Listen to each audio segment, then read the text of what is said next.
GB News is Britain's election channel. And when the big stories break, we're tackling them on Britain's newsroom. When we disagree, and we disagree a lot, it's even livelier than normal. We don't disagree that much. We do.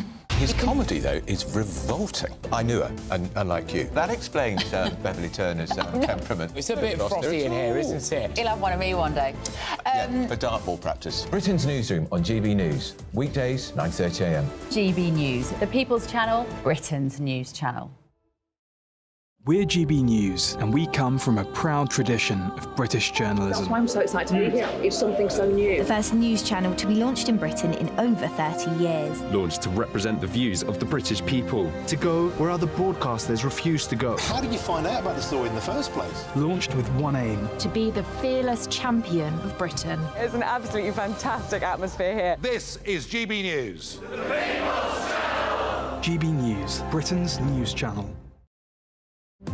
GB News is the home of free speech. We were created to champion it, and we deliver it day in, day out. Free speech allows us all to explore and debate openly the issues most important to us, our families, and, of course, the British people. Having challenging conversations to enlighten each other. Which is why we hear all sides of the argument. We are the People's Channel.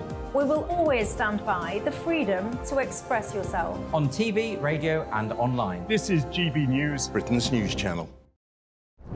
I'm Christopher Hope. And I'm Gloria Di Piero, bringing you PMQs live here on GB News. Whenever Parliament is in session on a Wednesday at midday, we'll bring you live coverage of Prime Minister's questions. We'll be asking our viewers and listeners to submit the questions that they would like to put to the Prime Minister, and we'll put that to our panel of top politicians in our Westminster studio. That's PMQs live here on GB News, Britain's election channel.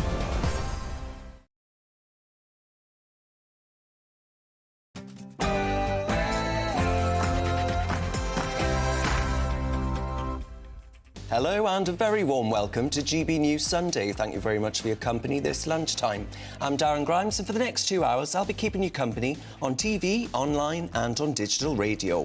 Coming up in this hour, Labour has revealed plans to tell NHS staff to work weekends as a pledge to deliver an extra 40,000 appointments a week. Sounds plausible in theory, but will it work? Then, thousands of Brits in Devon have been told that their tap water is now safe to drink following a parasite outbreak. But the number of people infected with a waterborne disease following a parasite outbreak in South Devon is likely to increase for up to 2 weeks. I want to know, who do you blame for all of this? And who should foot the bill for obese Brits? New research published by University College London found that a new expensive weight loss injection could reduce the risk of heart attacks by 20%. But should it be free on the NHS?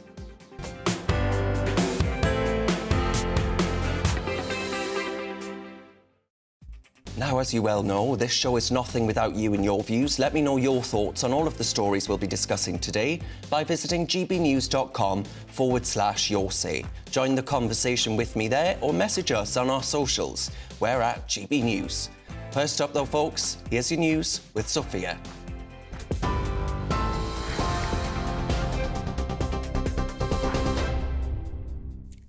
Darren, thank you. Good afternoon. It's 1 minute past 1. I'm Sophia Wensler in the GB Newsroom. Your top story this hour. Chancellor Jeremy Hunt has vowed to compensate victims for the infected blood scandal with a £10 billion package. Hunt claimed it was part of fulfilling a promise he made to a constituent who died after contracting hepatitis C. The scandal has been the subject of the biggest ever public inquiry in the UK after tens and thousands of people were infected with contaminated blood and blood products. NHS staff will be told to work evenings and weekends under Labour's plan to slash waiting lists. Hospitals will be asked to share staff and pool waiting lists as part of a £1.1 billion drive to provide an extra 40,000 appointments a week. Shadow Health Secretary Wes Streeting also promised to protect whistleblowers and cut the NHS's reliance on migrant workers. £1.1 billion paid for by clamping down on tax avoidance and also closing non-dom loopholes as well. And that will enable us to put £1.1 billion directly into the pockets of NHS staff to deliver those extra appointments at evenings and weekends, using an approach that's been tried and tested at the London hospital I can literally see out of my office window in Westminster, and therefore an approach we need to see available to patients right across the country, not just in London. And that does come with a cost, and that's why we've made this commitment as our first step on the journey to busting the Tory backlog and cutting NHS waiting lists. The Prime Minister is set to warn the public about the risks of artificial intelligence. Rishi Sunak will tell a major tech summit in South Korea that managing the risks of AI is one of the most profound responsibilities faced by world leaders. The Prime Minister will be a virtual co-host remotely from London alongside South Korean President Yoon Suk-yeol. In other news, a 14-year-old boy has died and a 13-year-old boy is in a critical condition after getting into difficulty in the River Tyne at Ovingham. Northumbria police were called on Saturday after concerns for the welfare of two teenage boys who were in the river. The younger boy was rescued by emergency services and taken to hospital, but the body of the 14-year-old was later found in the water following a search, and he was pronounced dead at the scene. An Israeli war cabinet minister has threatened to resign if Prime Minister Benjamin Netanyahu doesn't adopt a new plan for Gaza. Benny Gantz has set an 8th of June deadline for a plan to achieve 6 strategic goals, including the end of Hamas rule in Gaza. It comes after the Israeli military says it recovered another body yesterday after the bodies of 3 Israeli hostages were recovered from Gaza on Friday. Israel says it believes 100 hostages are still alive there. Defence Secretary Grant Shapps told GB News he's pleased Benny Gantz has spoken out. It is vital that for Israel, of course for Palestinians, that there is a route in which they end up with a government which are not a bunch of terrorists, which is what Hamas are, but people who can properly represent them. And Israel needs to set that out, because there could be, if you put all of those pieces into place and combine it with normalization of relations with Saudi Arabia, for example, a better future for that region, including for Israel. So, yes, I do think it's time to set that out, and we have been urging this step to take place. And history was made in Saudi Arabia last night as Alexander Usyk became boxing's undisputed world heavyweight champion after defeating Tyson Fury. The Ukrainian won a split decision following the fight in Riyadh. Fury was nearly knocked out in the 9th round, but disputed the loss afterwards, seeming to suggest Usyk only won a sympathy vote because of the war in Ukraine. In response, Usyk said he was ready for a rematch. Speaking after the fight, Tyson Fury said it was very close. It was a close fight, you know. I believed, I thought I did enough, but, you know, I'm not a judge. I can't judge a fight while I'm boxing it. You know, if they would have said to me in the last round or whatever, you're down, go out and try and finish him, I would have done that. But we believe, everyone in the corner believed we were up. You know, all I had to do was just keep boxing and doing what I was doing, and, you know, I thought we was getting it. But it was what it was. I'm not going to cry about spilled milk. I've had plenty of victories and I've gave God the glory. I've had this one loss and a close fight, you know, with a good man like Usyk. And for the latest stories, sign up to GB News Alerts by scanning the QR code on your screen or go to gbnews.com/alerts. Now it's back to GB News Sunday.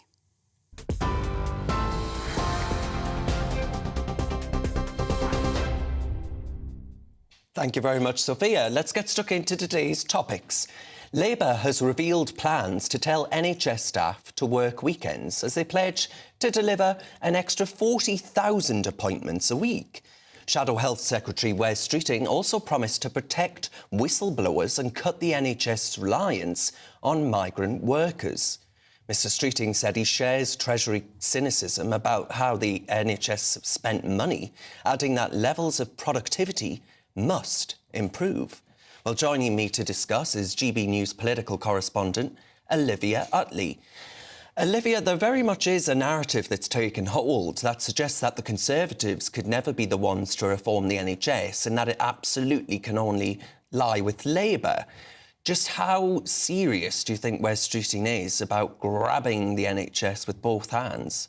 I think, as you say, Darren, that analysis really has taken hold in Westminster circles, and it's easy to see why. As soon as the Tories even begin to talk about reforming the NHS, eyebrows are raised and there are murmurs and whisperings that actually what the Conservatives ultimately want to do is privatise the NHS. That's a slogan that started in the Corbyn era, and really it hasn't let go since. It's had a vice-like grip on the Conservative Party, which means that the Labour Party, sort of paradoxically, is actually in the position to shake up the NHS and possibly bring in some quite right-wing reforms. Pretty much everything we've heard from Wes Streeting over the past year or so as regards the NHS could have been said by a minister in Thatcher's government, including what he's saying today. He's saying that NHS workers will have to work evenings and weekends to plug a gap of 40,000 appointments per week in the NHS diary. That plan is going to cost £1.1 billion, and that's assuming that doctors and nurses, etc., agree to it. The big question, of course, you ask how serious Wes Streeting is where is that money coming from? Well, Streeting says that it's going to come from cutting down on tax evasion. Well, yes, easier said than done. Of course, every government of every colour wants to cut down on tax evasion. It isn't always as easy as it sounds. And the other thing that he's going to raise money from is cutting that non-dom tax loop. Well, the Conservatives have slightly taken the wind out of the sails with that one. Jeremy Hunt announced in his budget just a few months ago that the Conservatives would do exactly the same thing, which means that the Labour aren't going to come into some sort of windfall by the time they get into government. And it's not quite clear as if their plans for calculating how much money that will raise are absolutely correct. If you sort of look very carefully into the figures, it seems they haven't quite accounted for as many non-doms leaving the country as might actually be the case. There is also the question of how many times has this non-dom levy been spent? Pretty much every Labour policy I've heard for the past 8 months or so has been paid for using either the non-dom levy or the VAT on private schools. These could both be quite money-making schemes, but will they be enough to cover so many projects in so many sectors of the government over Labour's presumably at least 5-year term in government? So it sounds like Wes Streeting is serious. This message is something which is completely in the same vein, the same thread of thought as everything that he's said about the NHS in the past few months. But does he really have the money to put where his mouth is? Yeah, and of course he was a cancer. He battled cancer through the NHS as well, so, you know, his heart is very much in the mission. But we'll see, Olivia, we shall see. Thank you very much for that analysis. That's GB News' political correspondent, Olivia Utley. Let's see what my panel make of this. Today I'm joined by former Labour Party spokesman, James Mathewson, and the co-deputy leader of Reform UK, Ben Habib. Ben, I didn't actually know you were a co-deputy leader. What did you think I was? I thought you were just the deputy leader. Well, David Bull is my colleague. I see. Yeah. The things you learn. Now, James, I'm going to start with you. Wes Streeting this morning was saying, look, I think the Archbishop of Canterbury is absolutely right to come out and say we need to scrap the 2-child limit on benefits. Do you think a political intervention by an unelected member of the House of Lords is ever worthwhile? I mean, you're a traditional lefty. Right? You don't like the House of Lords, do you? Yeah, no, I don't like the House of Lords. And the reason I don't like the House of Lords is because it is unelected. However, I do believe there is merit in a second chamber of experts. Whether the Archbishop of Canterbury is an expert in anything is a big concern. I would say the Archbishop of Canterbury has experience from his business experience, from experience of running businesses and being a business executive. However, I don't know how that gels with his current position as, you know, the leader of a church and what kind of role that plays in our society, which is meant to be secular as well, of course. The problem is with the Labour position at the moment and kind of almost getting into bed with these characters and these people is that we are likely to see a Labour government, more and more likely, and there is a problem that it will come to the fore, same with this NHS issue, that they will be held to account by the various coalitions that currently hold the Labour Party to account. He did refuse to say that they themselves would scrap that 2-child limit. Exactly, as well. yeah. Ben, is it ever OK for a political intervention like that by the Archbishop? Well, I mean, this Archbishop has formed, doesn't he? He had vast views on Brexit, which he was against. He has views on immigration at the moment. He seems to want to allow migrants to cross the Channel illegally and come to the United Kingdom, and that we should have an open borders policy. He stands up for DEI to the point that we had the deacon of Trinity College about a year ago suggesting that Jesus Christ may be transgender. I mean, the church is actually... Did you hear that? Yeah. Jesus Christ may be transgender. Yeah. I mean, it's bizarre, isn't it? So, and you've got, and by the way, the other big thing, you know, which this archbishop, in my view, is guilty of, is the false notion that we're all descended from slave traders and that the church had put £1 billion aside for reparations for a whole host of people who are dead. But what I mean is, you know, people are hearing these things from Wes Streeton in his interview round, and on the NHS, right, they're hearing very robust remarks. But have you got confidence and faith that they will actually grab the NHS and shake it down and do what needs to be done? No, I mean, I don't think either of the two political parties really have the right solutions. I mean, without wishing to oversimplify the problems with the NHS, there are three fundamental issues. The first is there's too much demand as immigration to this country and the population has risen. There's too much demand for its services. There's not enough supply of its services. 1 out of 2 doctors that joined the NHS between 2022 and 2023 left. That's 15 to 20,000 frontline doctors left the NHS in that 1 year. You've got average wages for a new doctor in this country half of what they are in Canada or Australia or the US. And of course, if you have a British qualification, if you're able to practice medicine in the UK, you've got a global marketplace to which you can go. We've overtaxed not just the NHS, but the working and middle classes generally. So with low wages in the UK, with an overburdened tax system, what we're seeing actually with the NHS is a brain drain. We're seeing people leaving. That's true. And so there's less supply of doctors, more demand for the services. And of course, the services that they're meant to provide are becoming increasingly more expensive as medicine improves. And it's not the NHS that was set up in 1948. I mean, in 1948, you know, they weren't providing trans operations and all these other things. Absolutely, yeah. James, do you think actually... So Wes Streeton says he wants to cut down on migrant labour within the NHS itself. How do I actually stop people being trained here in Britain and then taking their jobs elsewhere?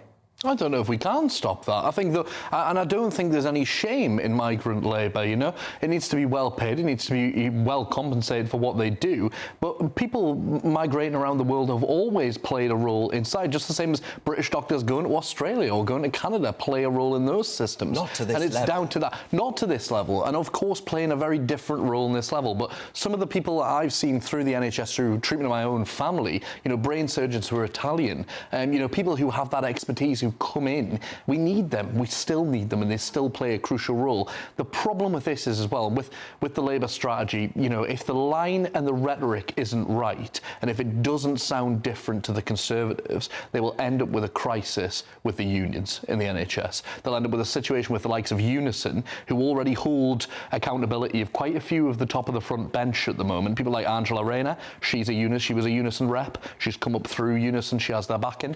There will be a big crisis with the unions. See strike action on the cards? Well, not just strike action, but, you know, a withdrawal of funds leading up to an election. We're talking about this Labour government as if it's in power right now. It's not. It needs to win an election. How does it do that? It pays to win elections. Everybody does. Everyone has to. The money from the Labour Party doesn't come from its membership anymore. It comes from its trade union relationships and its donors. And is that not the point, Ben, that actually the NHS can't be reformed under Labour because they're just going to kowtow to their union mates? Of course, they'll say whatever they need to say to get elected, and they'll do what typically governments do, which is kowtow to where the money comes from to keep them funded, which is what the Conservative government has done.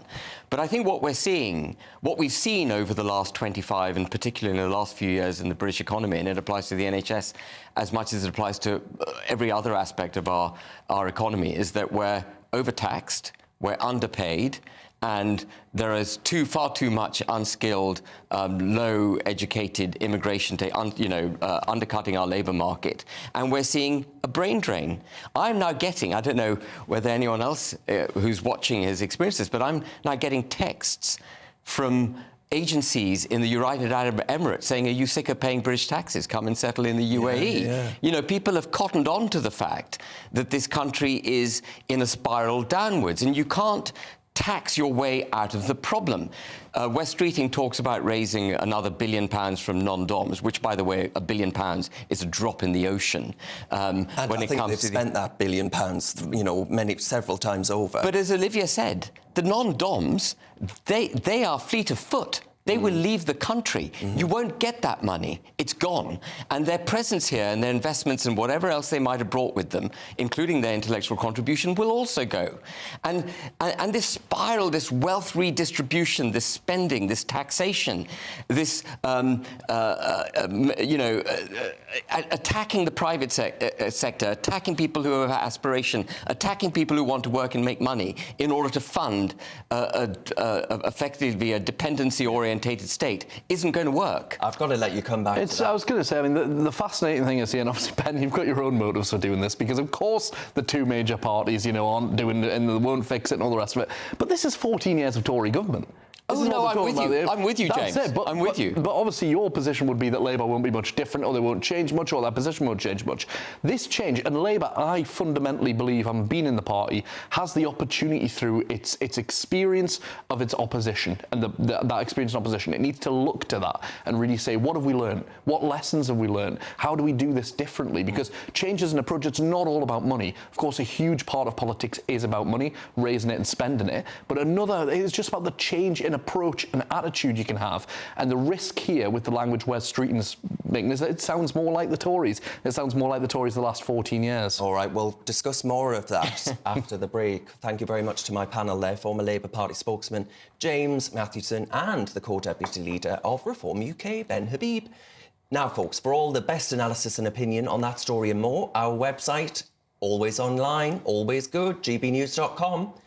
And also, folks, the Great British Giveaway. This is your chance to win £20,000 cash in time for summer. What would you spend it on? A dream holiday? Get the garden done? Perhaps treat the family? Well, you have to hurry, because time is ticking on your chance to make it yours. Here's how. It's the biggest cash prize we've given away to date. An incredible £20,000 that you could use however you like. And because it's totally tax-free, every single penny will be in your bank account to do whatever you like with. £20,000 in tax-free cash really could be yours this summer. Hurry, you've got to be in it to win it. For another chance to win £20,000 in tax-free cash, text WIN to 63232. Text costs £2 plus one standard network rate message.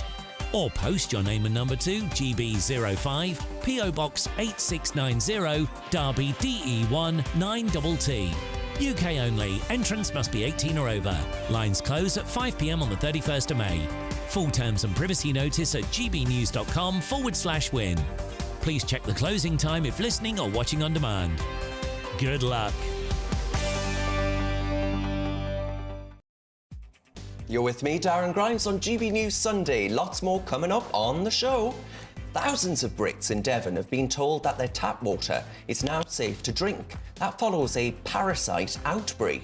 But the number of people infected is likely to increase for up to 2 weeks. I'm asking, who's to blame for all this? All of that and more to come. You're with GB News, we're Britain's news channel.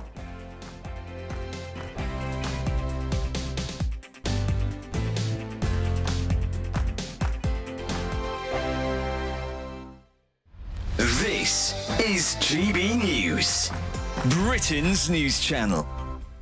The fact that the King has not found time during the 3 days that his younger son has been in London to see him is a definite right royal flea in the ear for Prince Harry. And a lot of people around the country and around the world will be saying, and about time too.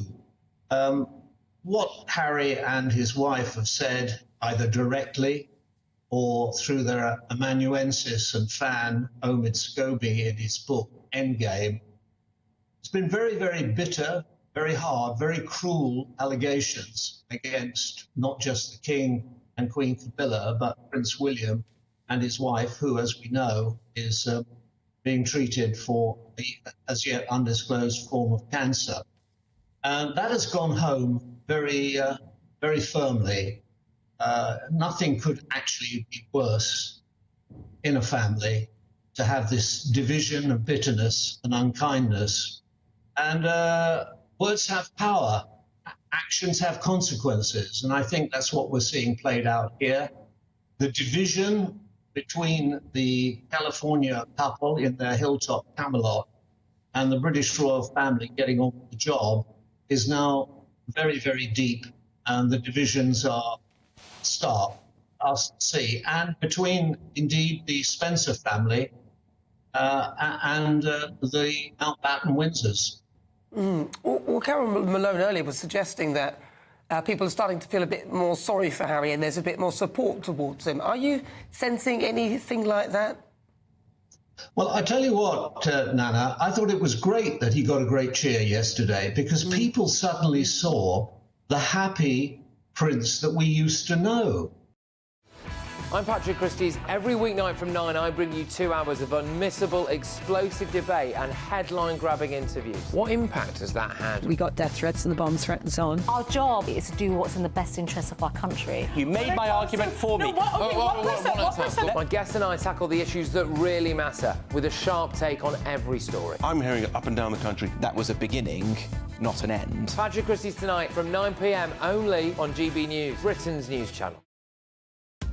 Are the newspapers getting you down? My wife didn't divorce me that month. Struggling to separate the wheat from the chaff? I know that it's a bit of a circus at the best of times. Well, don't worry. Headliners has got you covered. We'll take the burden of reading the day's news, and if we get depressed, who cares? It's an occupational hazard, frankly. That's Headliners on GB News from 11 p.m. till midnight, and the following morning, 5 till 6 a.m. on GB News, the comedy channel. Nah, just kidding. Britain's news channel. We're GB News, and we come from a proud tradition of British journalism. That's why I'm so excited to be here. It's something so new. The first news channel to be launched in Britain in over 30 years. Launched to represent the views of the British people. To go where other broadcasters refuse to go. How did you find out about the story in the first place? Launched with one aim. To be the fearless champion of Britain. It's an absolutely fantastic atmosphere here. This is GB News. GB News, Britain's news channel.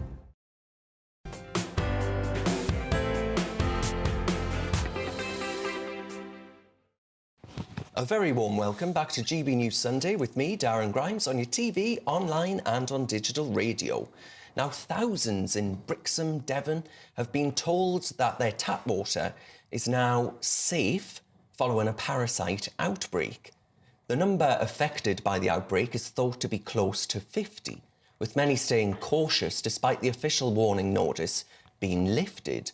Well, GB News South West of England reporter Jeff Moody joins me now. Jeff, has this put the fear of God into people? You know, are they avoiding water like it's the plague? It certainly did do, yes. It certainly did do over the last 3 or 4 days. But I think there's a sense today that things are getting back to normal. Holidaymakers are sort of out in force. Of course, the weather helps. And there is a sense that the crisis has passed. Most of the houses here now have their water supply back on. There are still around 2,500 houses that don't have their water. They're still told to boil their water before being used. And of course, people still are falling sick. But there is a sense that the crisis has passed. And talking to people on the street here, there is also a sense that South West Water has actually acted very responsibly and very quickly. They're saying, well, you know, they've given out 480,000 free bottles of water very, very quickly after the incident first began. They set up 3 different water distribution zones too, so they responded very, very quickly. They found the source of the problem very quickly too. It was an air valve that was on private land, it was on farmland, and somebody said to me, look, any water company inspects these valves only once every 6 months anyway. They can't go on a daily or a weekly basis and inspect every valve, so there's no sense of negligence that this has happened in the first place. People are saying to me, you know, it's one of those things, and people are saying, well, actually, South West Water have been very good. They've been knocking on people's doors to make sure that people have got the supply that they need, that they've got enough bottled water too. But some people have been staying away. A lot of the restaurants and cafes and hotels are saying that they have missed out on bookings. Apparently, a popular French radio station said this morning, whatever you do, don't come to Devon because you can't drink the water. And people here are saying, look, that really isn't very helpful, because all of the restaurants and the cafes are doing everything they can to stay open to make sure that the supply is clean and it's healthy. They're using bottled water as much as they can. Earlier on, I spoke to a cafe owner, and her message was simple. If you're booked to come down here, please still come. I would say we are sticking to precautions at the moment. Sticking to boiled water, bottled water, bring your own with you. Yeah, just come down and enjoy, and don't worry, we're all here for everyone. Well, South West Water has increased the compensation payout to those people who are still affected. They've increased that to £215, and they're saying to any business that's suffering at the moment, get in touch, and they will work with each individual business on a case-by-case basis to make sure they are suitably compensated, because, of course, we've got half-term coming up and the bank holiday weekend too. Jeff Moody there in a very sunny Brixham, it has to be said. Thank you very much. We're going to see what my panel makes of this now. Still joined by our very Ben Habib, of course, and James Mathewson. Now, Ben, I'll start with you. Is this a sign that actually privatisation has been a complete failure? Should we be like James and rely more on the state? Yeah, well, I'm glad that you brought privatisation up in the context of the water companies. And I think unbridled capitalism isn't a good thing. You know, you do need some controls and constraints. And one of the constraints I think I would have had on the entire privatisation programme was not privatising industries which can't inherently be internally competitive, like the rail companies, for example, which, you know, the first sign of trouble, and the government does effectively have to nationalise them, which they effectively did during, you know, lockdowns. Yep. And we're seeing this with water companies. There's no mechanism for Thames Water or South West Water to have any competition. As a client of the company, you can't say, well, the quality of your water and the speed with which it's delivered isn't good enough for me, I'm moving to a new supplier. You've got, you're hooked into them. And so what it becomes is, and then, of course, what the government has to do is set up a regulatory body in order to ensure that they're delivering.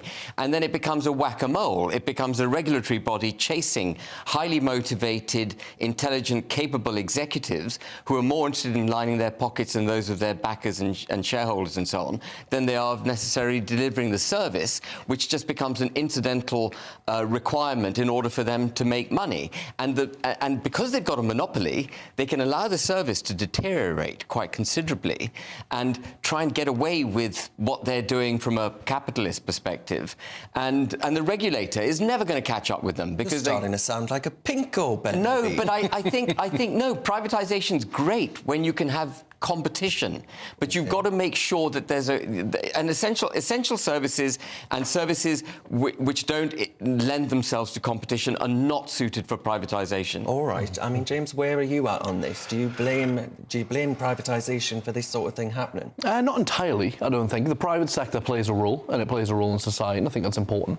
But when it comes to services like this, I mean, this is water we're talking about. This is like the fundamental requirement for life, and it's something that we need to be able to have full control of. And I think, call me old-fashioned, the only way to control something fully is for the government to control it, the people we elect to control it, because it is about democracy playing a role in our public services. Well, I mean, we've said that about healthcare, and they've made a real hash of that. Well, no, but that's because of the direction of it. It's always going to be that. The interesting thing with democracy is you can change that. You know, you can actually say, well, I don't like the way you've run it, we're going to change that, we're not going to vote for you again. With private companies, you can't do that. And of course, the motivation at the end of the day, whatever you think it is, whatever their values or their ethics as a company, it is profit, it is the bottom line. Yeah, and just coming back to the NHS, I mean, inherently, you could, from a capitalist perspective, you could create internal competition within various elements of the health service to, you know, effectively privatise them. And there is a very large private sector in the health for health, which Labour says it will utilise. Yeah, and one of the things I think Labour should be doing, every government should be doing, because it's common sense, is to provide tax relief for people who buy private medical insurance, because that takes the burden off the state. You don't go to the state if you've got your private insurance. I mean, do you agree with that, James, or do you think actually people heroes that use private medical insurance? I think we're going a bit far when we're suggesting that, to be honest. I think at the end of the day, it's important, and that choice is important for people to be able to select that and for people to be able to choose. But it's exactly the same as private education as well. There has to be a fully funded and well-funded basic service that everybody else can access before we start worrying about the people who are accessing the private add-ons and getting the additional benefits. Yeah. But I would also give people who send their children to private schools tax relief on those fees. Well, the Labour definitely aren't going to do that. No, the opposite. Right, folks, we'll leave that there. Thank you, James Matheson and Ben Habib there as well. Now, folks, you're with me, Darren Grimes, on GB News Sunday. Thank you very much for doing so. Plenty more to come on today's show. First of all, though, we're going to get your news headlines with Sophia.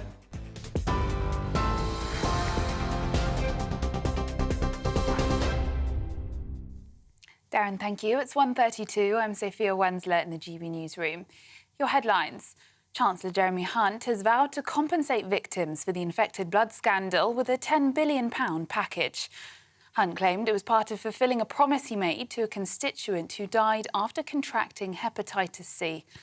The scandal has been the subject of the biggest ever public inquiry in the UK after tens of thousands of people were infected with contaminated blood and blood products.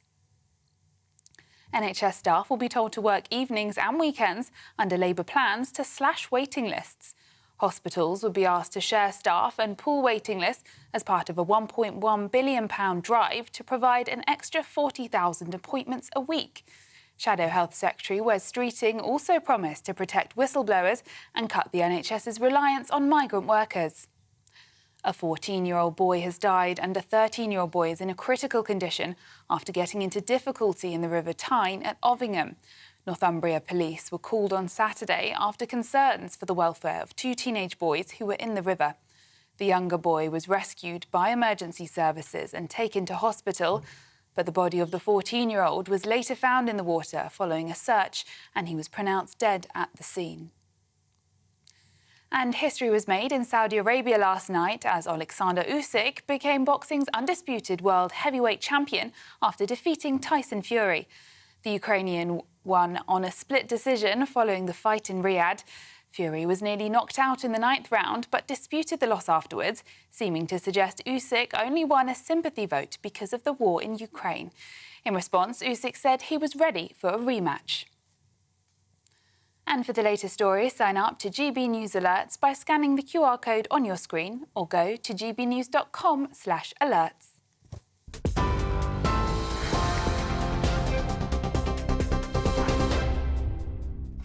Thank you, Sophia. Now remember, you can let me know your thoughts on all of the stories we've been discussing today by visiting gbnews.com/your say. Join the conversation there or message me on our socials. We're at GB News. Now, lots more coming up on today's show. Who should foot the bill for obese Brits? New research published by University College London found that a new weight drug, an injection, that's the form it takes, could actually reduce the risk of heart attacks by 20%. But the question is, folks, should it be free on the NHS? All of that and more to come. I'm Darren Grimes and you're with GB News, Britain's news channel.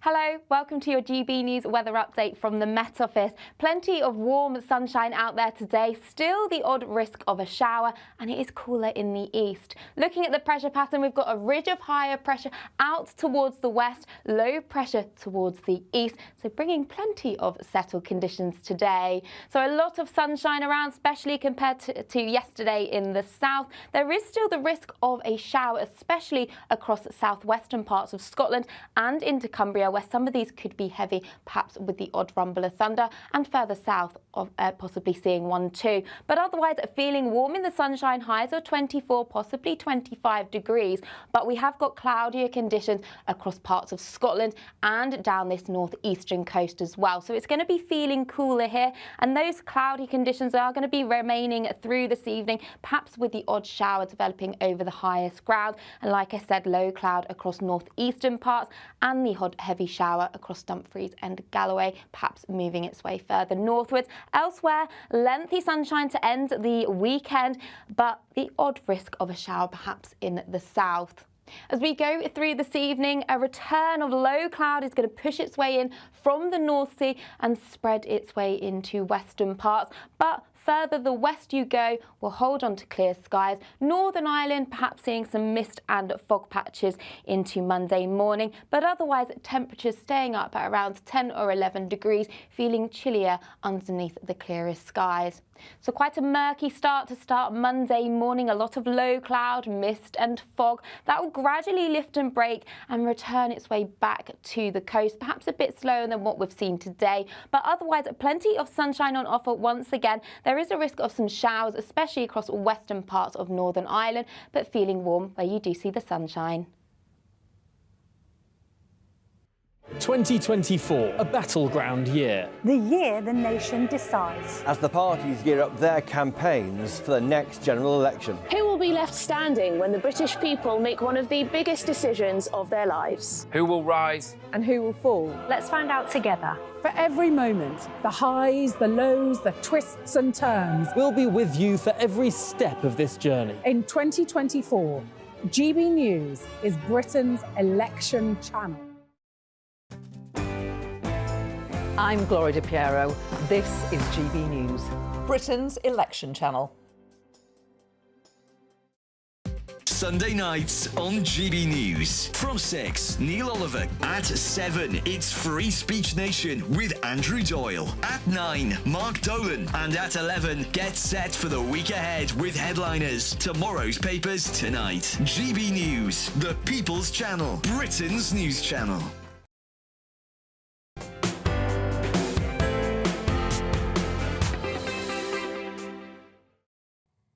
Welcome back to GB News Sunday with me, Darren Grimes, on your TV, online and on digital radio. Now, it's been reported that at least 2 of the Tory party's leadership hopefuls are injecting themselves with Ozempic in order to hit their fighting weight in time for the next Tory contest. Research published by the University College London found that Ozempic could reduce the risk of heart attacks by 20%. So is it right for people to have to pay for Ozempic, or should it be available on the NHS? Will the NHS be saving money if it makes this intervention? Well, let's see what my panel make of this. Former Labour Party spokesman James Mathewson and co-deputy leader of Reform UK, Ben Habib. James, I'll start with you. I mean, where are you at on this? Some people are saying you got yourself into this mess, you know, you'll get yourself out of it. I don't see why my taxpayer cash should be paying for you to inject yourself just so you shut your gob. Are you directing that at me? I was not directing that at you. As a fat Brit. Speaking generally. I was hoping we were going to have some free samples. And donuts.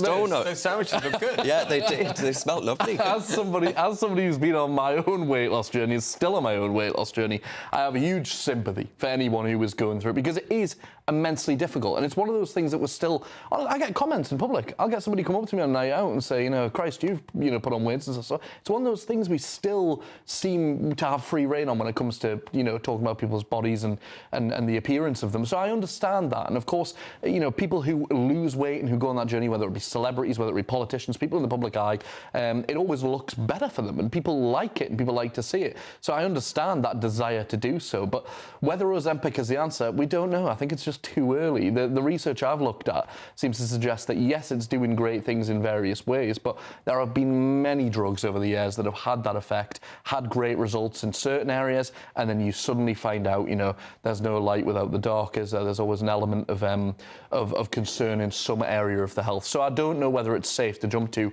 just yet on an NHS-wide basis. OK. I mean, Ben, where are you at on this? Do you ever think it's these kinds of interventions that would severely impact the public purse are necessary? I don't think that the NHS should be indulging in broad-spectrum prophylactic prescriptions in the pursuit that no one should ever get fat in the first place, if that's the question.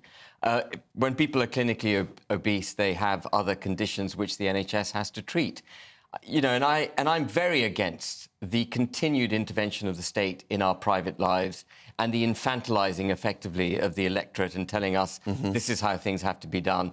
We're going to talk, I think, aren't we, about the apparent cost of alcoholism in the country. And it's very easy to hone in, particularly on alcohol, I'm slightly digressing, but hone in on that as a subject or any other indulgence and say, well, you're indulging and therefore you should pay a price and we're going to, you know, name and shame you.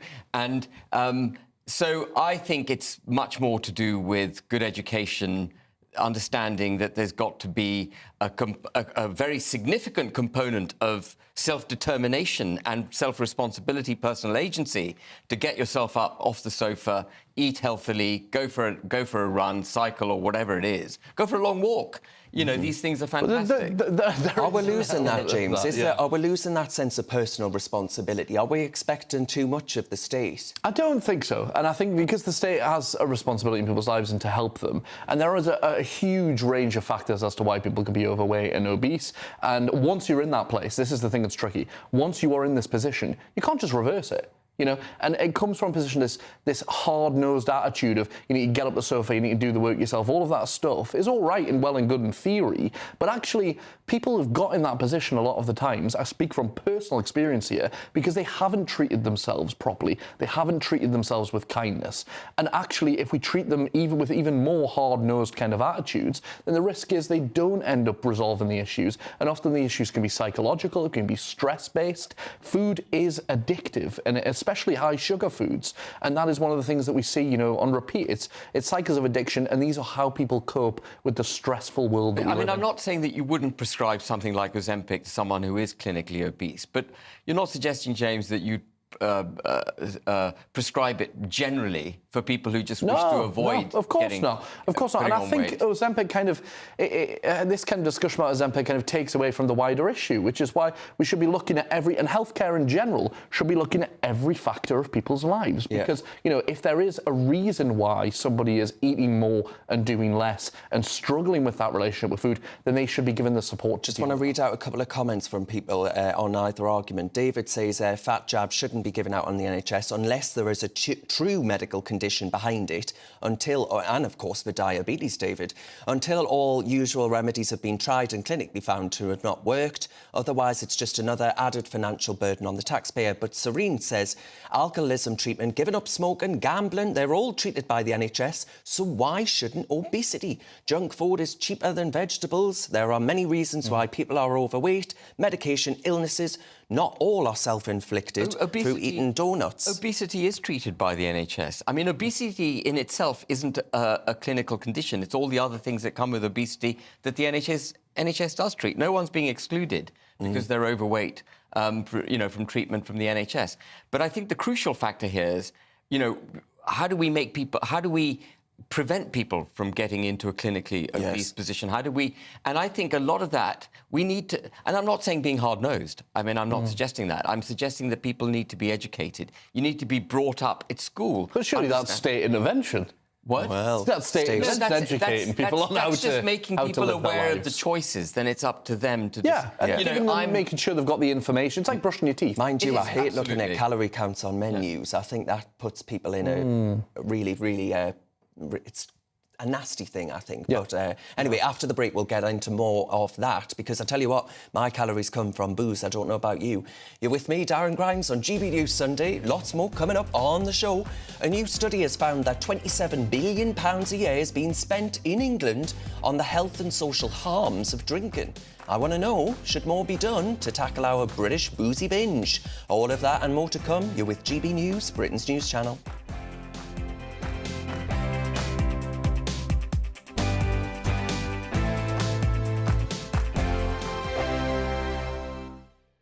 This is GB News, Britain's news channel. Sam Richardson is a singer-songwriter from St Agnes in Cornwall. Much of his music reflects a sense of frustration with life in a coastal town. We've got a lot of empty shops in a lot of our town centres, which is sort of causing a lot of death on the high street. I know that's a problem everywhere. Similar problems across the border in Devon. Ilfracombe is the most deprived area in North Devon. Twice the town has applied for levelling up funding. Twice it's been turned down, something North Devon MP Selene Saxby says is frustrating. It's very complicated. It's not as straightforward as just throwing money at the problem. They're very deep issues. For several years, the government has acknowledged that rural areas need extra help, but so far that help doesn't stretch to our coasts. The MP for St Austell and Newquay is pushing the government to change all this. Truly local people are finding it really challenging because we often have sort of low-wage seasonal work, but very high house prices pushed up because of second homes and holiday lets, etc. And also, I think the disparity review that Theresa May carried out when she was Prime Minister highlighted that working-class white boys in coastal communities are some of the most disadvantaged people in the country. Struggling to get on the housing ladder, struggling to find work, struggling to be heard. It's interesting that a member of the party that's in government recognises that, which is great, because it is a really important thing. But that government, for the last 10 years, has also cut £500 million in youth services around the country. No one thinks the problem of coastal deprivation can be solved overnight. The issue of disaffected young white males even harder. GB News is Britain's election channel. And when the big stories break, we're tackling them on Britain's newsroom. When we disagree, and we disagree a lot, it's even livelier than normal. We don't disagree that much. We do. His comedy, though, is revolting. I knew her, unlike you. That explains Beverly Turner's temperament. It's a bit frosty in here, isn't it? He'll have one of me one day. For dartball practice. Britain's newsroom on GB News. Weekdays, 9:30 a.m. GB News, the People's Channel, Britain's news channel. Join me, Camilla Tominey, every Sunday at 9:30 when I'll be interviewing the key players in British politics and taking them to task. This report basically says that he's not fit to stand trial. With an upcoming election looming over Westminster, now is the time for clear, honest answers. I agree. And that's precisely what I'll get. Is he indecisive? Incompetent? That's the Camilla Tominey Show at 9:30 every Sunday on GB News, the People's Channel, Britain's election channel.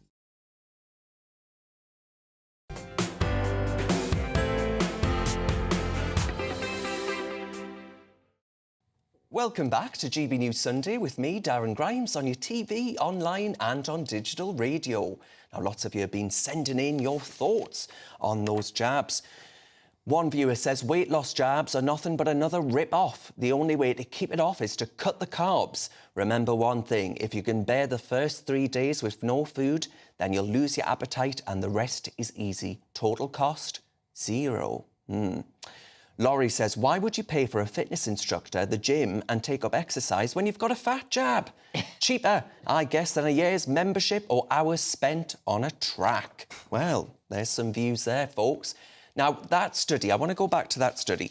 There's a study done that's found that 27 billion quid a year is spent in England on the health and social harms of drink and alcohol. Official figures released showed that over 10,000 people died in 2022 from alcohol-specific causes, the highest level since records began in 2001. Dare I say, lockdown had something to do with that. Yeah. Let's see what my panel think, though. I'm jumping the gun there. Former Labour Party spokesman James Mathewson and co-deputy leader of Reform UK, Ben Habib.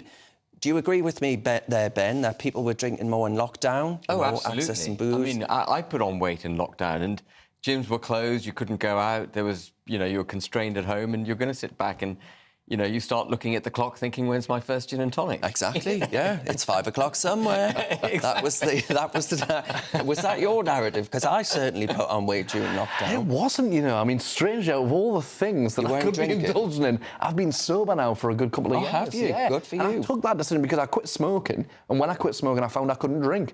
Right. I just couldn't do one without the other, so it was easier to cut it out for me and go cold turkey, and I have. And to this day, I enjoy some of the many, and I will not mention brands, but some of the many fantastic non-alcoholic beers that are out there. And there's more and more of them, which I'm finding, which are really good, because many of my friends are making the transition. Certainly, people who I know in London, people in Edinburgh, people in Manchester, lots of them are going on nights out and they're not drinking as much, or they're not drinking. Are there the same calories in a non-alcoholic? Apparently so, and here's the same thing, they're the same price.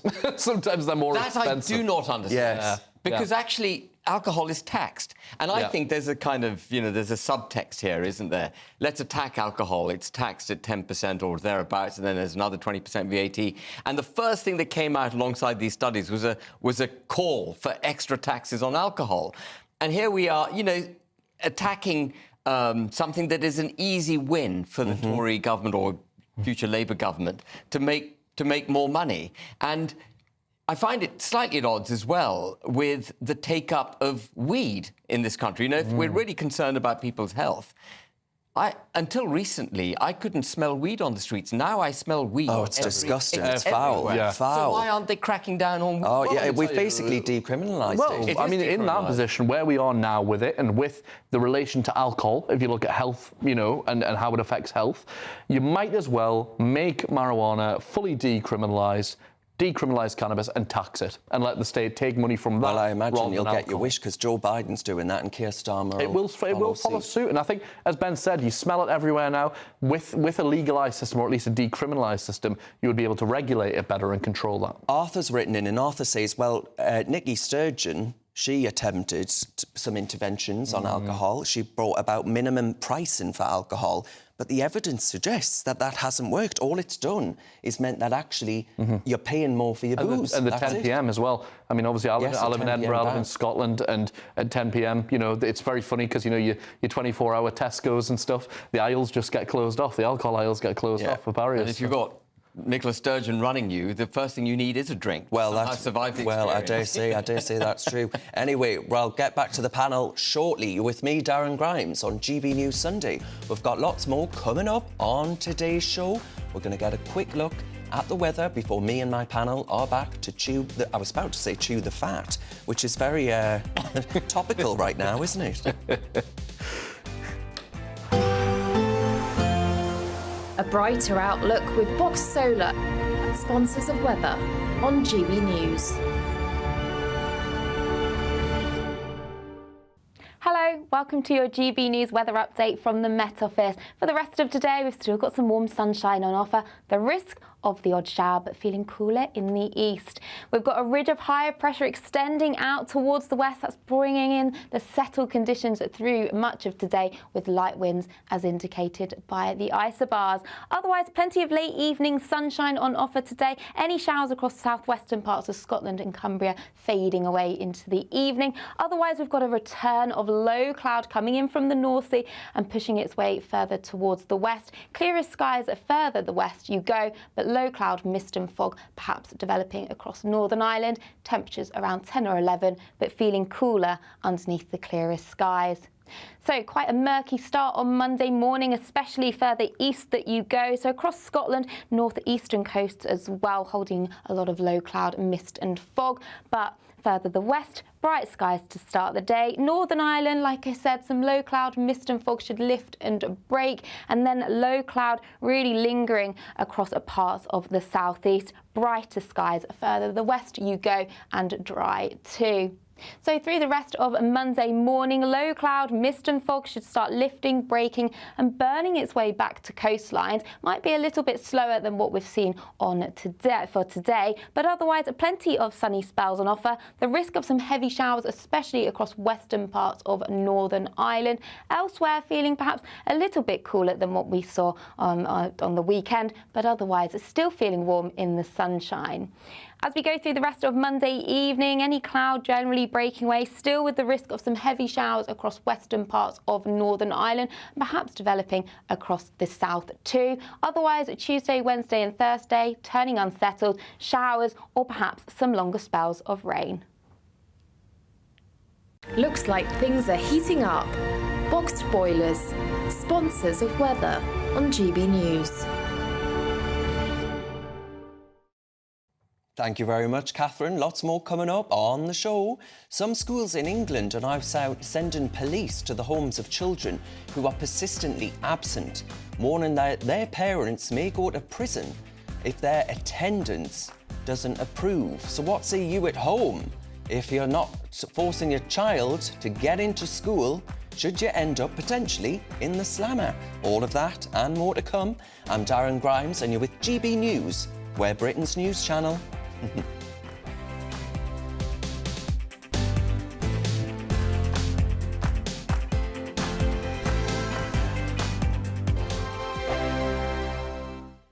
The next great British giveaway winner could be you, with a massive £20,000 in tax-free cash to be won. Imagine how you'd react getting that winning call from us. Oh my God, are you joking? Not lying, I never won a penny in my life.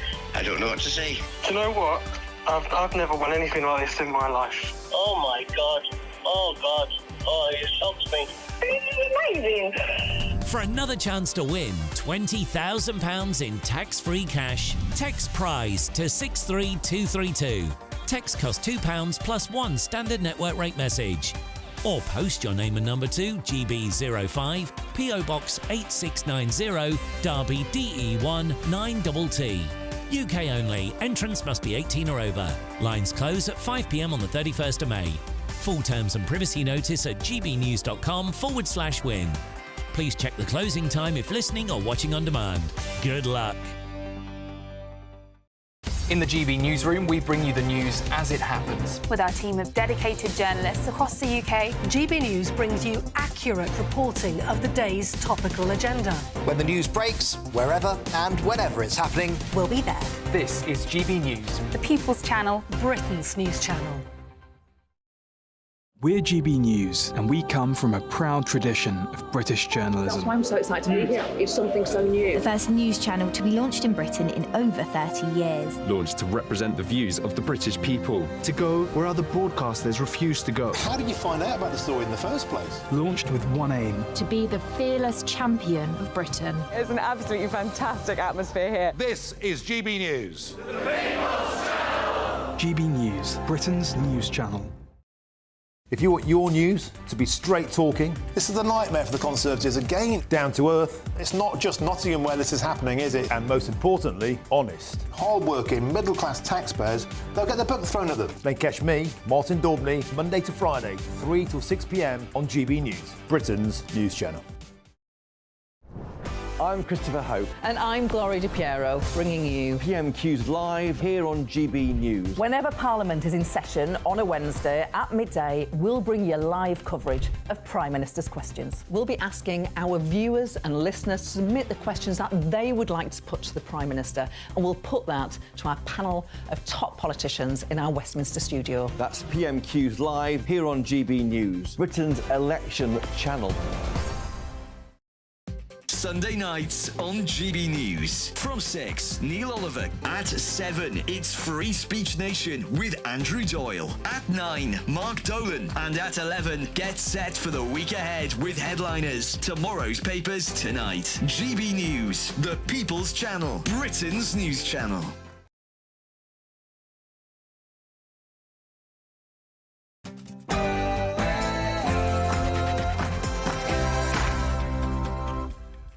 Hello and welcome to GB News Sunday. Thank you very much for joining us this lunchtime.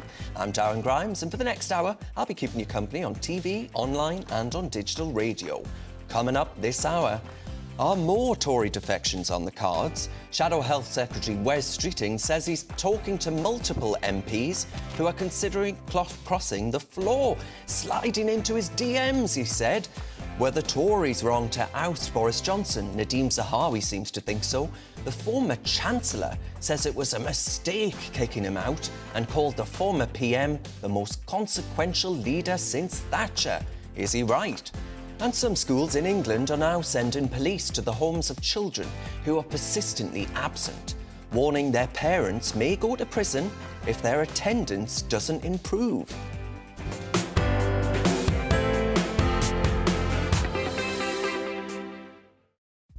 I mean, do the police not have anything else to do? They definitely do, don't they? This show is nothing without you and your views, so let me know your thoughts on all of the stories we'll be discussing today by visiting gbnews.com/your say and join the conversation there. Or message us on our socials, we're at GB News. First of all, folks, we're going to get you news with Sophia.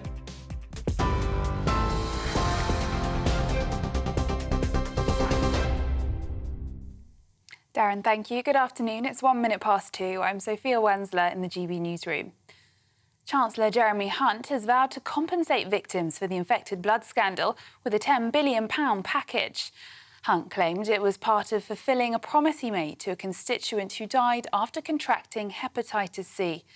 The scandal has been the subject of the biggest ever public inquiry in the UK after tens of thousands of people were infected with contaminated blood and blood products. One of the victims of the infected blood scandal, Joan Eddington, discussed the effects it's had on her. All have different and various physical things, but it's the mental, the anguish of what we're going through, and that in itself is a support if you have the friends support, but also, as mentioned, that the Red Cross are there at the hearings, and we can now go for counselling, and a lot of people I know go for counselling of just it's the uncertainty of your future and what it's done to you, and the stability of your mind in a way. NHS staff will be told to work evenings and weekends under Labour plans to slash waiting lists. Hospitals will be asked to share staff and pool waiting lists as part of a £1.1 billion drive to provide an extra 40,000 appointments a week. Shadow Health Secretary Wes Streeting also promised to protect whistleblowers and cut the NHS's reliance on migrant workers. £1.1 billion paid for by clamping down on tax avoidance and also closing non-dom loopholes as well, and that will enable us to put £1.1 billion directly into the pockets of NHS staff to deliver those extra appointments at evenings and weekends, using an approach that's been tried and tested at the London hospital I can literally see out of my office window in Westminster, and therefore an approach we need to see available to patients right across the country, not just in London. And that does come with a cost, and that's why we've made this commitment as our first step on the journey to busting the Tory backlog and cutting NHS waiting lists. In other news, a 14-year-old boy has died and a 13-year-old boy is in a critical condition after getting into difficulty in the River Tyne in Ovingham. Northumbria police were called on Saturday after concerns for the welfare of two teenage boys who were in the river. The younger boy was rescued by emergency services and taken to hospital, but the body of the 14-year-old was later found in the water following a search, and he was pronounced dead at the scene. An Israeli war cabinet minister has threatened to resign if Prime Minister Benjamin Netanyahu doesn't adopt a new plan for Gaza. Benny Gantz has set an 8th of June deadline for a plan to achieve 6 strategic goals, including the end of Hamas's rule in Gaza.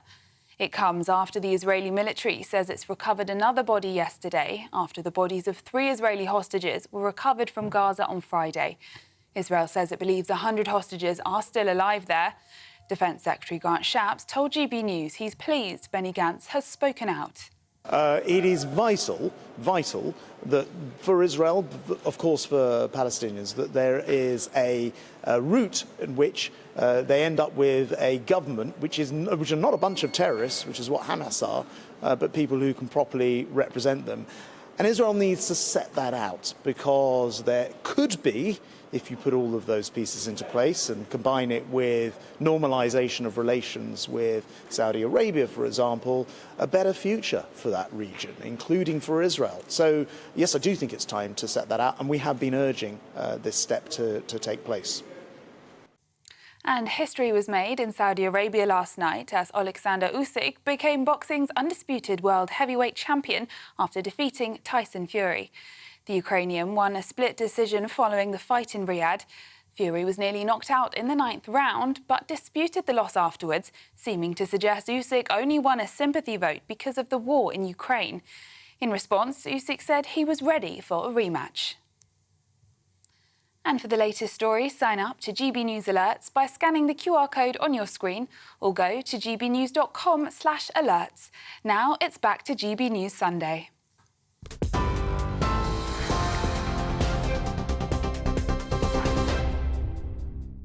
Thank you very much, Sophia. Let's get stuck into today's topics. It's been reported that several One Nation Tories are in talks with Labour about defecting. Shadow Health Secretary Wes Streeting says he's talking to multiple MPs from the more moderate, is the word used, section of the Conservative Party who are wrestling with their conscience over whether to cross the floor. Well, joining me to discuss this is GB News political correspondent Olivia Utley. Olivia, Wes Streeton says people are sliding into his DMs. Who's sliding into your DMs to say, look, I think so-and-so is going to be off? Well, there are all sorts of rumours that all sorts of Conservative MPs are thinking of defecting to the Labour Party, that a precedent has very much been set over the last few months with first Dan Poulter and then Natalie Elphicke. Hugely, hugely unexpected. She's widely considered to be on the right of the Conservative Party. And the whispers are in Westminster, well, if Natalie Elphicke, then who else?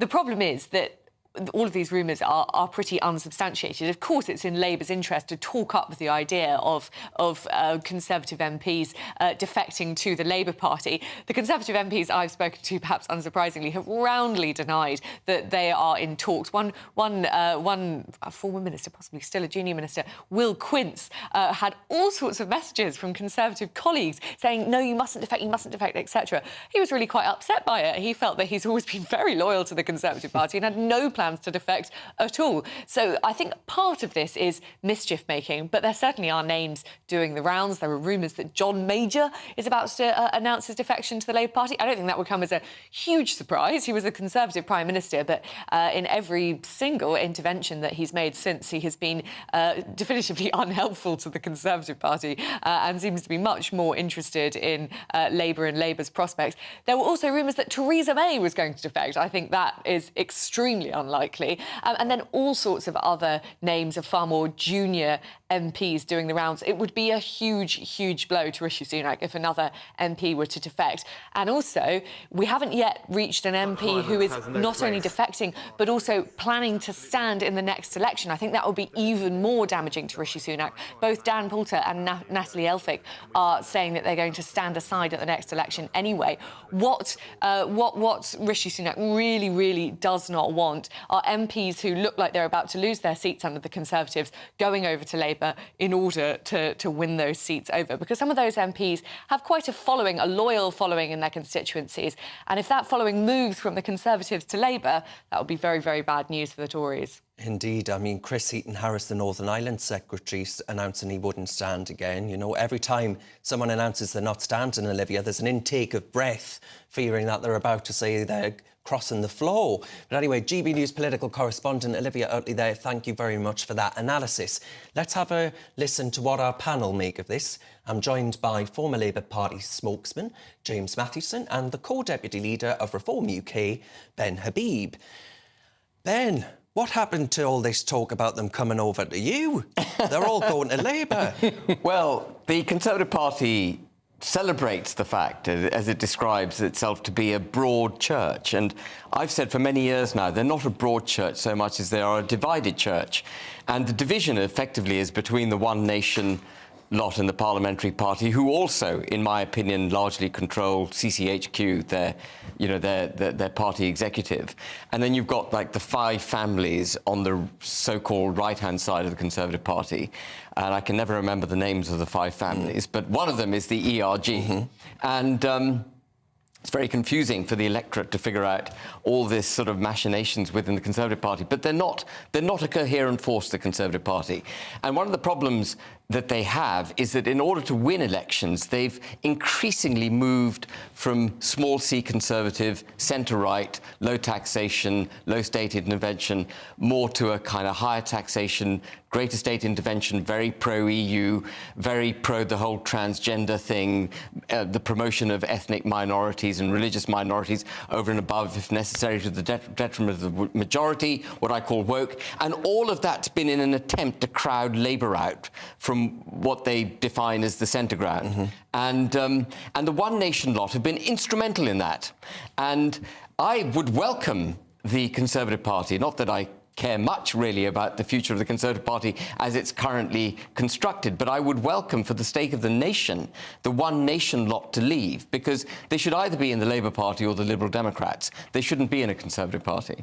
Ben raises a valid concern, does he not? Because the Conservative Party is, James, a very wide tent, but the Labour Party is too.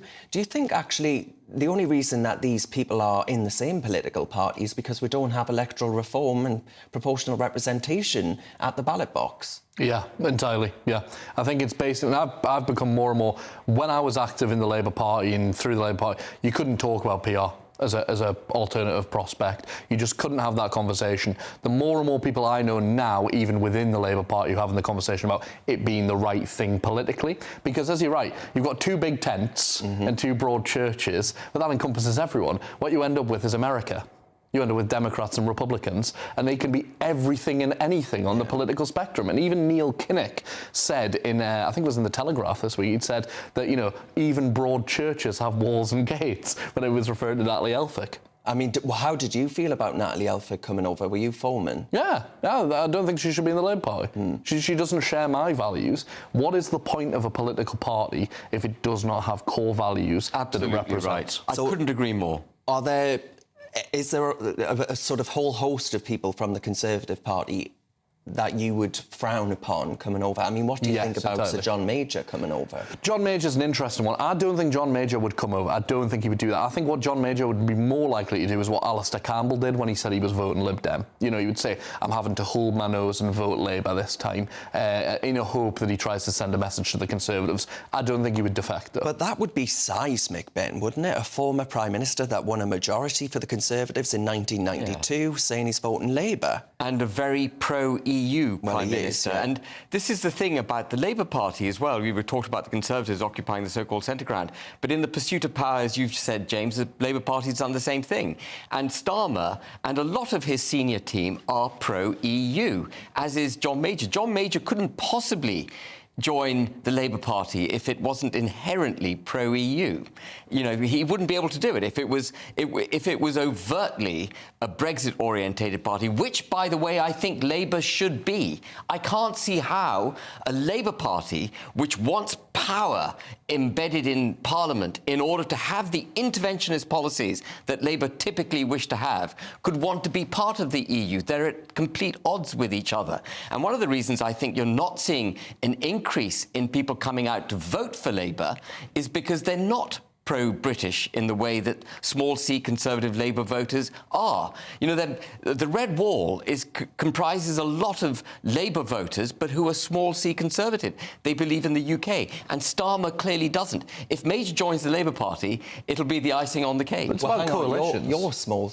Well, you're not small C Conservative. I was going to say you're from the Red Wall. Beg your pardon. You're from the Red Wall. Do you reject that assertion from Ben Habib there about you? Are you a patriotic person? Would you say? Yeah, I mean, it depends how we define patriotism. It's been mixed with nationalism for so long, and I believe the Tory party is the driving force of that, because they've pandered to people on the right because they've been scared of them. And it's like Ben Habib. People like Ben, and it's your credit politically.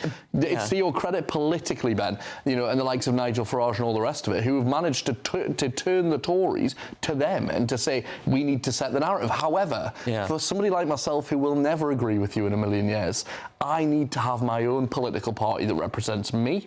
But that coalition is vast, and it still is. But can I ask you a question, James? Do you not think that at its heart, at its fundamental ideological heart, the Labour Party has to stand for British citizens in the working and middle classes?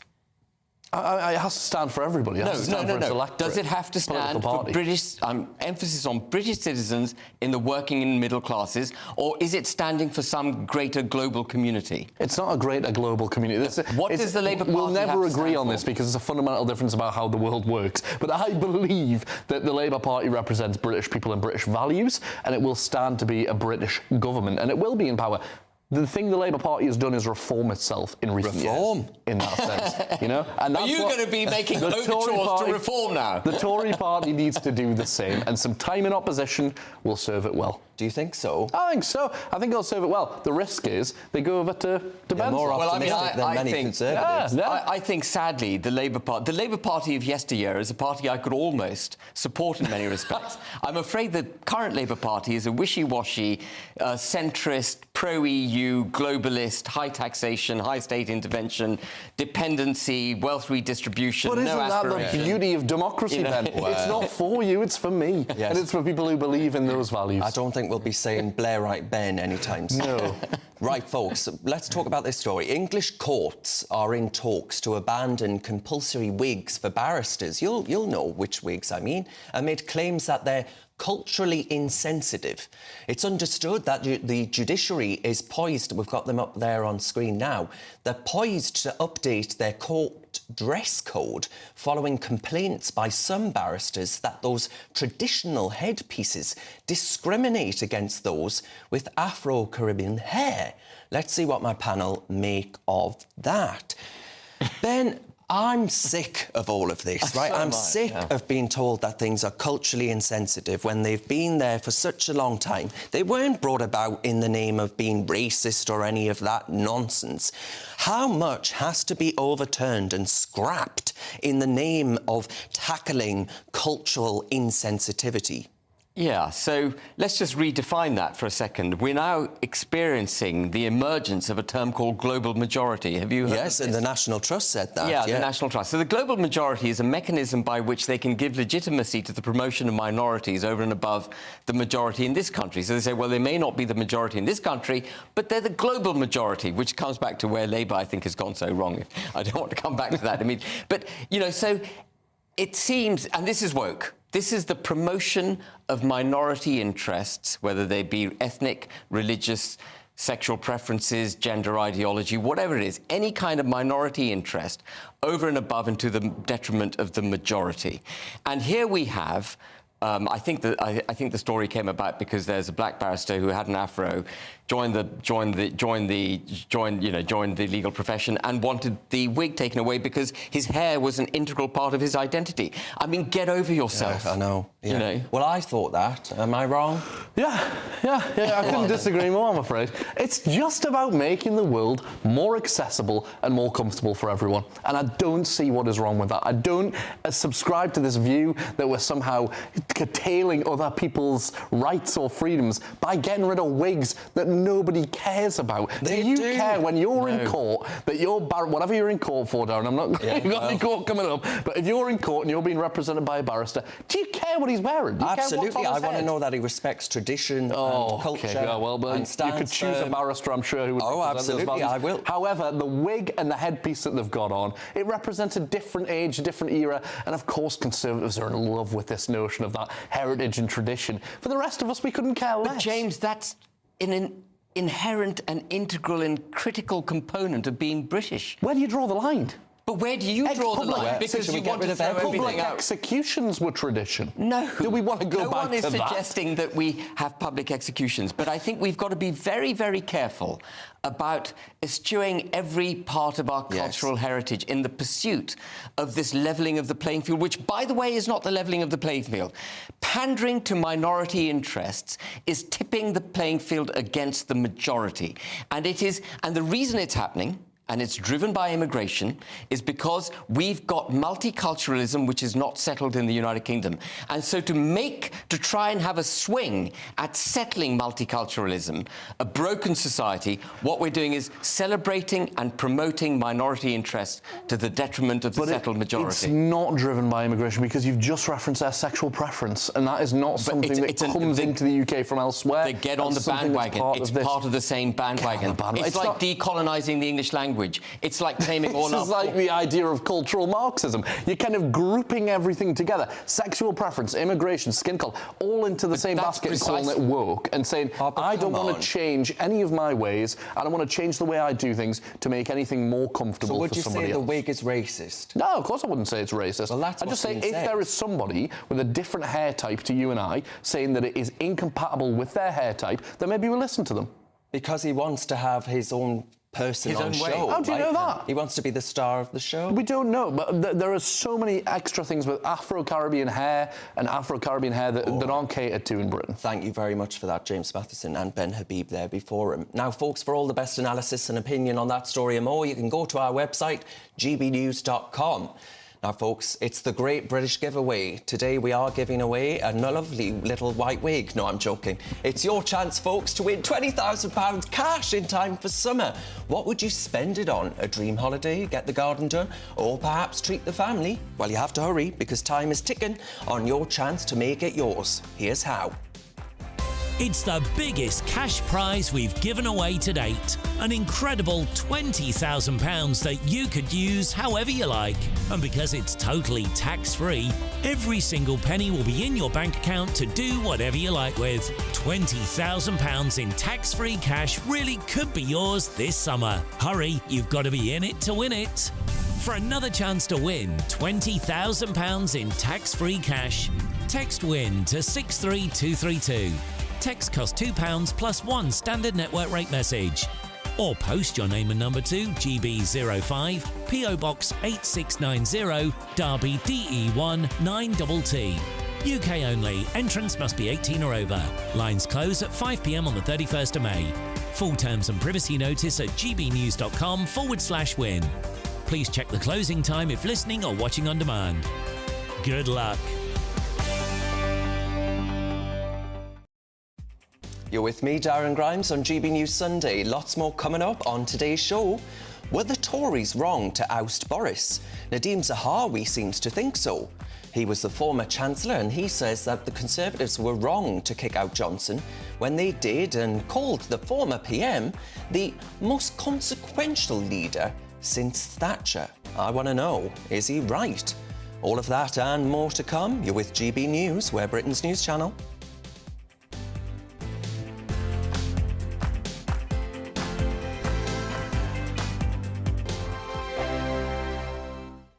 Dubes & Co. Weekdays from 6 p.m. Organisations, plural, because there's loads of people doing this. The organisations are charging schools to be part of this odd league table about who's trying to outdo who when it comes to who is more trans inclusive with the kids than the next person. There's something makes me uneasy about this. Supposing a child comes home and says, you think, oh, I've done well today. He said, well, how have you done? He said, well, I was #1 painter, or I was #1 reader. No, I wasn't. I was made LGBT champion. This is a 4- and 5-year-old. Look, I can understand this, actually, as we develop into the secondary school. I can understand more debates taking place. I cannot understand why we have to thrust it at young children. And I think if you ask the parents, they'd be hostile to it. And what about the role the teacher has to play in all this? Society has been one way, the pendulum is swinging the other way, and they're pushing it very far in order to kind of proliferate change. And this is probably the toughest period in that evolutionary process, because the LGBTQ plus community is saying that you've got to really rage against the machine to get people to listen. Because put it like this now, even this conversation, the whole country is listening, the whole world is listening. These are the kinds of eyeballs and ears they haven't had before. And there's going to be friction. There's going to be a locking of heads in the process to getting to a point where you establish a new equilibrium where they feel more incorporated. Like I've said, the greatest force of allies that the LGBTQ plus community has always had is heterosexual women. What you're moving towards now is doing things that is beginning to turn them from allies into people who feel that, oh, for you to thrive, I'm being deprived, and that's a problem. When they realise you're alienating allies, they will understand you've got to recalibrate to have that kind of understanding between both parties. GB News is the home of free speech. We were created to champion it, and we deliver it day in, day out. Free speech allows us all to explore and debate openly the issues most important to us, our families, and of course, the British people. Having challenging conversations to enlighten each other. Which is why we hear all sides of the argument. We are the People's Channel. We will always stand by the freedom to express yourself. On TV, radio and online. This is GB News, Britain's news channel. I'm Patrick Christie's. Every weeknight from 9, I bring you 2 hours of unmissable, explosive debate and headline-grabbing interviews. What impact has that had? We got death threats and the bomb threat and so on. Our job is to do what's in the best interest of our country. You made my argument for me. My guest and I tackle the issues that really matter, with a sharp take on every story. I'm hearing it up and down the country. That was a beginning, not an end. Patrick Christie's tonight from 9 p.m. only on GB News, Britain's news channel.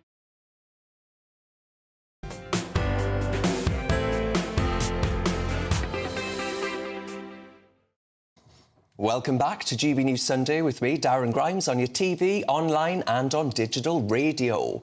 Now, the question I'm asking now is, were the Tories wrong to oust Boris? Nadeem Zahawi seems to think so. The former Chancellor says the Conservatives were wrong to kick out Johnson when they did, and called the former Prime Minister the most consequential leader since Thatcher. Let's see what my panel make of this. James, you're a Bojo man, right? You were Bojo for PM. Oh, yeah, absolutely. I had the T-shirt and everything. The man was an absolute moron. But, I mean, they're welcome to him. I mean, if they've kept him, you know, I think it would have been in an even worse position. Do you? Electorally? The thing is, they seem to think that the Conservative Party has been this way for a while now. People like Lee Anderson, people who come in, you know, who are strong enough in their character and strong enough in their convictions that they can say, I've got answers, I've got solutions. Boris Johnson had an appeal, and he had a platform, and he had a brand. It's simple marketing. He had a well-known brand, and he was able to reach parts of the country that other people couldn't. Simple. After lockdown and after everything that happened with COVID, that brand was toxic. So I think if they'd stuck with him, there would have been even more catastrophic situation than they are now. Do you not think Labour in power would have found themselves in the same position? No, that's a really interesting question, and that's where my mind had gone. It's almost academic, in my opinion, who's been in power since 2016. The minute the people voted for Brexit, we had a parliament, we still have a parliament, that largely stands against Brexit. The Conservative Party were against it. They still are against it. The majority of them, the One Nation lot who control the parliamentary party, are against it. And the Labour Party, absolutely, whatever Starmer says, well, not whatever Starmer says, he actually said, we're going to align. He said, and yes, he was caught on tape in Montreal saying we're going to align very closely with the EU so that in all but name we're going to be, you know, along the same. And that, for me, is the fundamental problem that our parliamentary democracy has struggled with ever since 2016. One of the reasons we have such economic difficulties, cultural problems, and basically getting to a point where civil society is breaking down is because they didn't give effect to the referendum result, and the consequences are vast. I do think, however, that having elected Boris Johnson democratically and having got the 80-seat majority, I don't think it was within their right to replace him not just once, but twice, where the second Prime Minister, Rishi Sunak, the incumbent, doesn't even have the support of the Conservative Party. And that is a fundamental breakdown in democracy, and it's an unsustainable position. What Rishi should have done was call an election immediately on being appointed Prime Minister to legitimise his position. He didn't do it.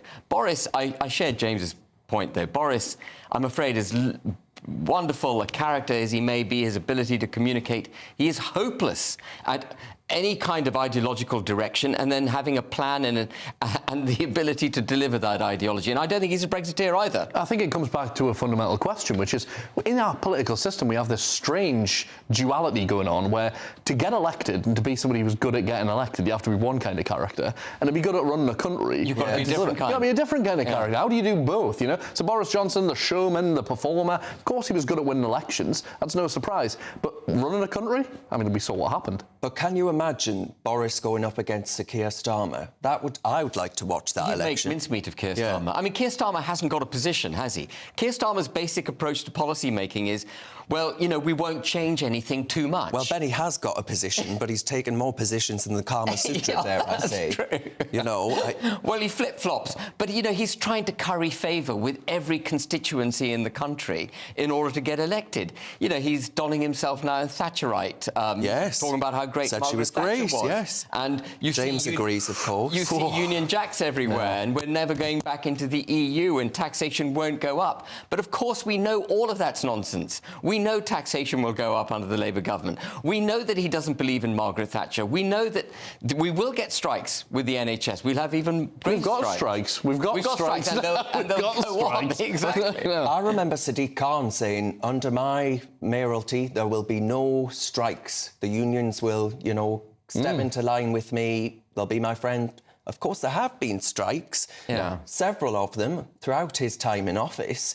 Are we not going to see the same thing with Labour? They talk a good game, but actually He would say that the reason for that is because of a Conservative government overall, of course. Whether you believe that or not is a different question. However, with the Labour Party and with the relationship with the unions, it's always very interesting because people always say, oh, it's exactly the same as the Tories and their donors and they just do what they tell them to and all the rest of it. The trade unions are democratic. They're a democratic force and they're a force for good in Britain. We talk about them like this is the 1970s and we've got trade union barons running everything still. It's not the case. We have a democratic trade union system that represents people. Party, are they not? Well, of course they are, but that's the reason why. The Labour Party was created by the trade unions to represent trade unionists in Parliament. Keir Hardie being its first MP, and now we've got Keir Starmer, the second Keir leading the party, who doesn't represent the union. Well, you must appreciate let's that. Wait and see. Yeah. Let's wait and see what he does in office, shall we? Yeah. All right. Thank you very much to James and Ben Habib there. Now, folks, you're with me, Darren Grimes, and GB News Sunday. Plenty more coming up on the show. First of all, though, we're going to get your news with Sophia.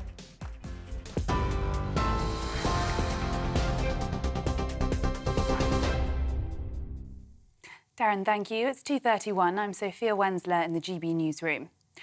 First is some breaking news coming to us from Iran this afternoon, where state TV are reporting the Iranian president has been involved in an accident while travelling in a helicopter.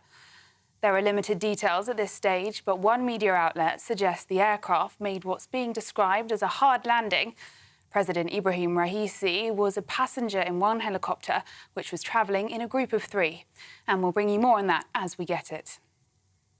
Here in the UK, the Chancellor has vowed to compensate victims for the infected blood scandal with a £10 billion package. Jeremy Hunt claimed it was part of fulfilling a promise he made to a constituent who died after contracting hepatitis C. The scandal has been the subject of the biggest ever public inquiry in the UK after tens of thousands of people were infected with contaminated blood and blood products. NHS staff will be told to work evenings and weekends under Labour plans to slash waiting lists. Hospitals will be asked to share staff and pool waiting lists as part of a £1.1 billion drive to provide an extra 40,000 appointments a week. Shadow Health Secretary Wes Streeting also promised to protect whistleblowers and cut the NHS's reliance on migrant workers. A 14-year-old boy has died and a 13-year-old boy is in a critical condition after getting into difficulty in the River Tyne at Ovingham. Northumbria police were called on Saturday after concerns for the welfare of 2 teenage boys who were in the river. The younger boy was rescued by emergency services and taken to hospital, but the body of the 14-year-old was later found in the water following a search, and he was pronounced dead at the scene. And history was made in Saudi Arabia last night as Alexander Usyk became boxing's undisputed world heavyweight champion after defeating Tyson Fury. The Ukrainian won a split decision following the fight in Riyadh. Fury was nearly knocked out in the 9th round, but disputed the loss afterwards, seeming to suggest Usyk only won a sympathy vote because of the war in Ukraine. In response, Usyk said he was ready for a rematch. And for the latest stories, sign up to GB News Alerts by scanning the QR code on your screen or go to gbnews.com/alerts.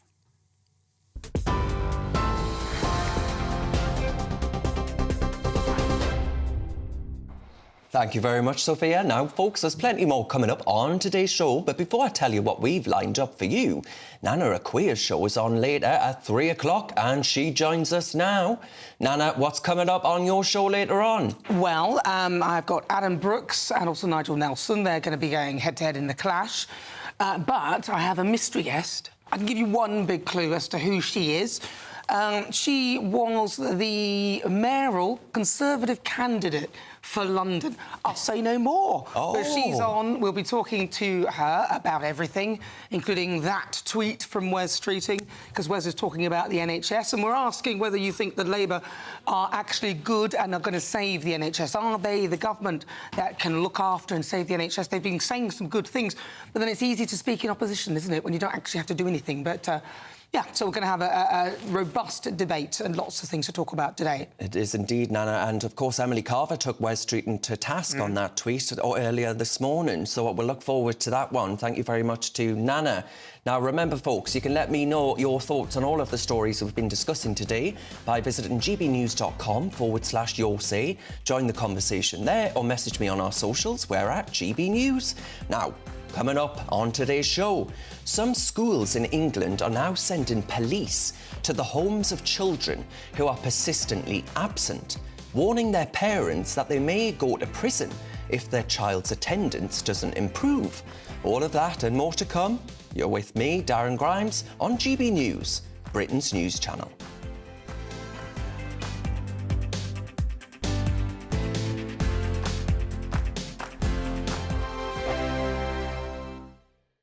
Hello, welcome to your GB News weather update from the Met Office. Plenty of warm sunshine out there today, still the odd risk of a shower, and it is cooler in the east. Looking at the pressure pattern, we've got a ridge of higher pressure out towards the west, low pressure towards the east, so bringing plenty of settled conditions today. So a lot of sunshine around, especially compared to yesterday in the south. There is still the risk of a shower, especially across southwestern parts of Scotland and into Cumbria, where some of these could be heavy, perhaps with the odd rumble of thunder, and further south of possibly seeing one too. But otherwise feeling warm in the sunshine, highs of 24, possibly 25 degrees. But we have got cloudier conditions across parts of Scotland and down this northeastern coast as well. So it's going to be feeling cooler here, and those cloudy conditions are going to be remaining through this evening, perhaps with the odd shower developing over the highest ground. And like I said, low cloud across northeastern parts and the heavy shower across Dumfries and Galloway, perhaps moving its way further northwards. Elsewhere, lengthy sunshine to end the weekend, but the odd risk of a shower perhaps in the south. As we go through this evening, a return of low cloud is going to push its way in from the North Sea and spread its way into western parts. But further the west you go, we'll hold on to clear skies. Northern Ireland perhaps seeing some mist and fog patches into Monday morning, but otherwise temperatures staying up at around 10 or 11 degrees, feeling chillier underneath the clearest skies. So quite a murky start to start Monday morning, a lot of low cloud, mist and fog. That will gradually lift and break and return its way back to the coast, perhaps a bit slower than what we've seen today, but otherwise plenty of sunshine on offer once again. There is a risk of some showers, especially across western parts of Northern Ireland, but feeling warm where you do see the sunshine. 2024, a battleground year. The year the nation decides. As the parties gear up their campaigns for the next general election. Who will be left standing when the British people make one of the biggest decisions of their lives? Who will rise? And who will fall? Let's find out together. For every moment, the highs, the lows, the twists and turns. We'll be with you for every step of this journey. In 2024, GB News is Britain's election channel. I'm Mark Dolan, and this is GB News, the People's Channel, Britain's news channel. Good afternoon, Britain. Good afternoon, Britain. Weekdays from midday, we bring you the most compelling stories from across the United Kingdom. And why it matters to you. From your doorstep to our inbox. That's right, we want to hear from you. Good afternoon, Britain. Only on GB News, the People's Channel, Britain's news channel.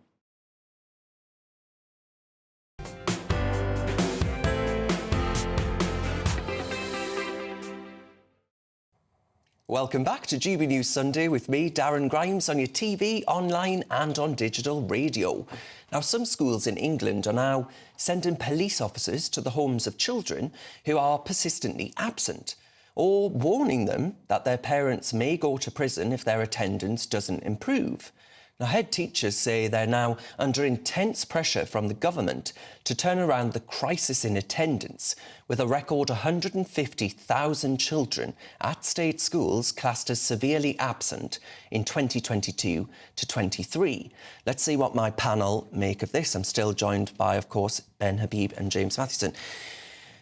James, how much of an impact do you think lockdown had on that? Because there are some kids that have just never come back to school. Yeah, exactly. And they've seen those differences, and any challenges they've had with school or issues they've had with it have been exacerbated by that distance now. And a lot of them have realised that, you know, with the technology we've got, distance learning can be achieved. Of course, the thing they do miss out on is the socialisation aspect of school. But if schools relied on solely for that, then, you know, it lacks in many other areas.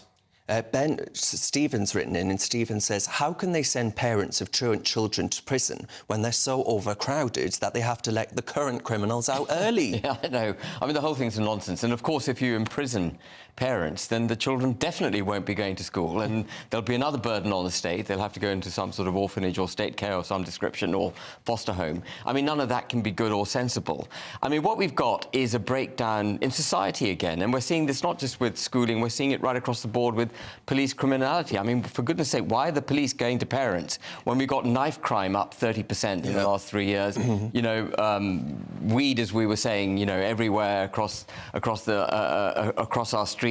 A barber's shop every few yards, which, by the way, is just a front for money laundering and criminality.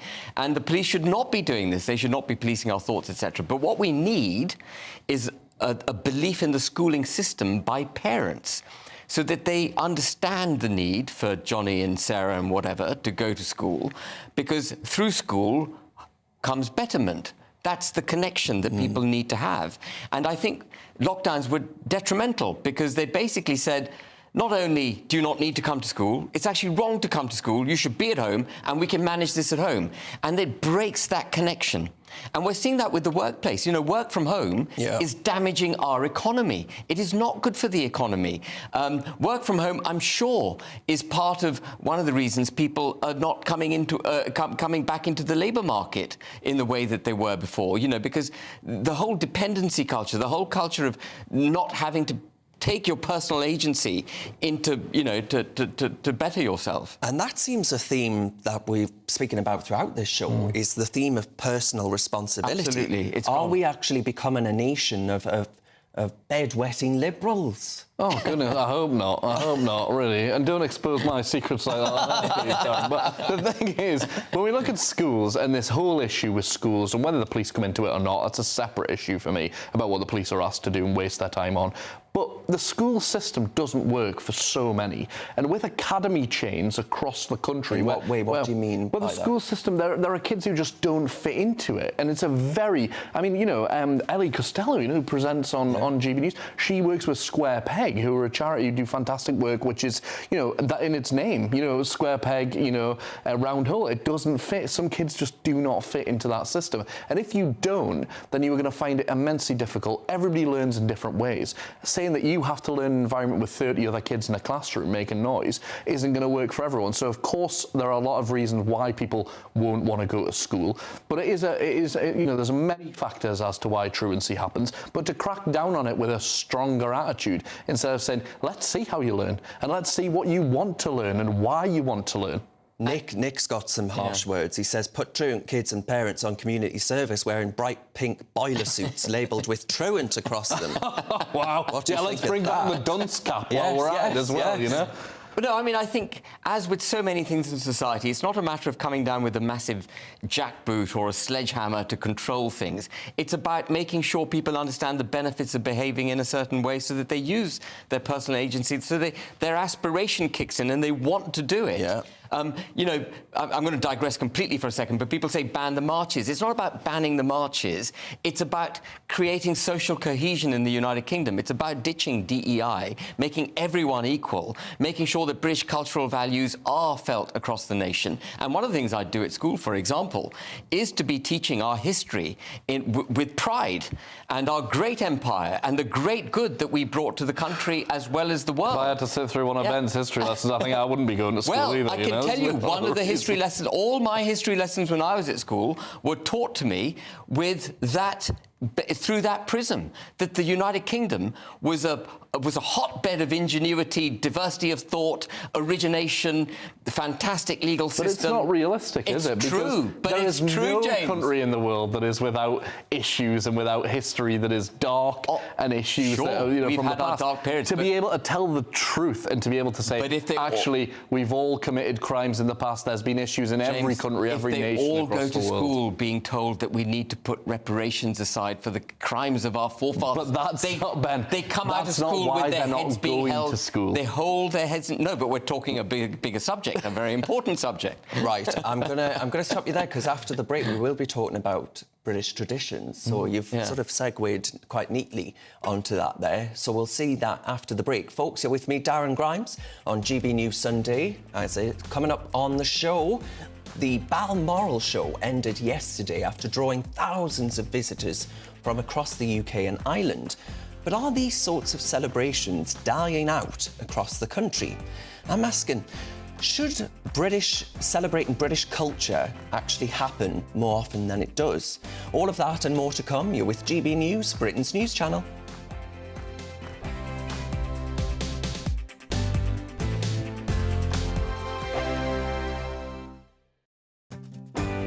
I'm Ellie Costello, and thank you so much for joining us here on GB News, the People's Channel, Britain's news channel.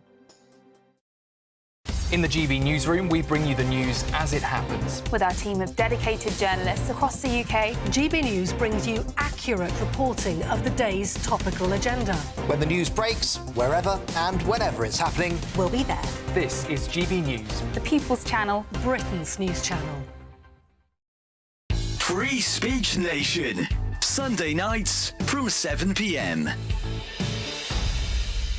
Yes, has common sense won the day at the NHS? Yes, so someone seems to have woken up and realised people are more interested in the NHS making sick people better than calling them by the correct pronoun. Health Secretary Victoria Atkins is making changes to the NHS constitution, which will see phrases like chest feeding and people with ovaries outlawed. Even Keir Starmer is getting on board. To get the clarity, is it right or is it wrong for Rosie Duffield to say only women have a cervix? Well, look, biologically, she, of course, is right about that. So do you owe her an apology? Well, yes. Do you owe her an apology? This has been somewhat ongoing.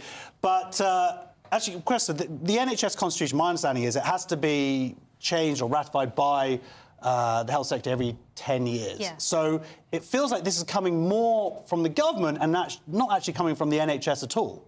Oh, you mean because it's just time? It's just like, it's time to have a look at the lease sort of thing. The 10 years are up. But it's just that also a lot of NHS leaders are kind of saying, oh, no, we should not do this, or there's going to be complications. It feels like it's not coming. It feels like the NHS is still institutionally captured, and this is the government going, finally, no, enough is enough.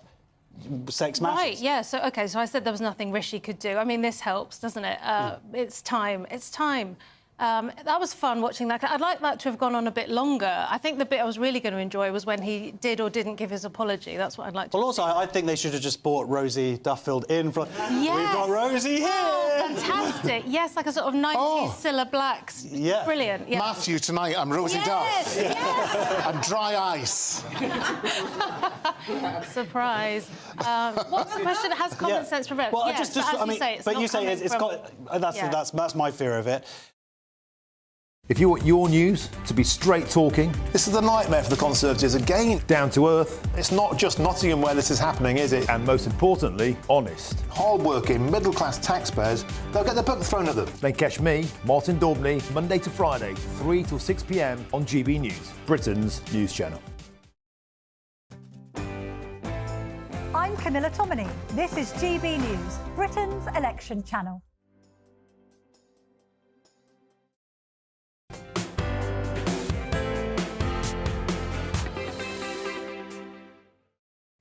Welcome back to GB News Sunday with me, Darren Grimes, on your TV, online and on digital radio. Now, the largest agriculture food event in Northern Ireland returned this week. The Balmoral show ended yesterday after drawing thousands of visitors from across the UK and Ireland. We sent our Northern Ireland reporter, Dougie Beattie, along to find out how the agricultural sector is getting on. When the country comes to town, everyone must look their best. And neighbouring farms join together for this yearly event. We help each other out, whatever, if machinery's needed, it's shared. If help's needed, it's shared. At the end of a phone. And do you ever take advice from them? Of course. Them that live longest see the most. Agricultural shows such as this aren't just about having a good day out. It gives us a real chance to take the temperature of the agri-food sector. We have farmers, which is the raw material. We have food producers, food suppliers and manufacturers to the industry. Michelle Sherlow heads up Food NI and has noticed a growing interest in Northern Ireland produce. So Food NI put together the Food and Drink Pavilion at Balmoral Show, and it's all about promoting local food and drink from Northern Ireland. This year we see a buoyancy that we haven't noticed for several years. Real interest from retail buyers and hospitality buyers wanting to come to Balmoral to source new products, and a really great interest from the public as well. Heavy machinery is a big part of farming, and local manufacturers have had to adapt to new regulations as well as rising input costs. John Pearce of Made in Britain points out the importance of a strong manufacturing base. British manufacturing is vital to the British economy, and the sector has been through some tough times, and we've all been through some tough times. The economy has really had some dramatic ups and downs, but manufacturing as a sector is vital to the economy because making things locally and buying things that are made locally is good for the environment, it's good for society, it's good for the economy, it's good for everyone. After such a wet winter, President of the Ulster Farmers Union, William Irvine, is concerned about the damage to the winter crops and what it will mean for the incoming year. It's been an absolutely horrendous winter. Last autumn, the winter cereals couldn't get planted. The autumn started too early for the livestock producers. Spring was even worse. The ground that wasn't planted last autumn, people had hoped to put it in spring cereals. That couldn't happen until far too late. Livestock farmers were in the position of empty silos and full manure tanks, slurry tanks. So, and 10 months of wet weather, it has an effect on morale as well as all the stresses of managing a farm.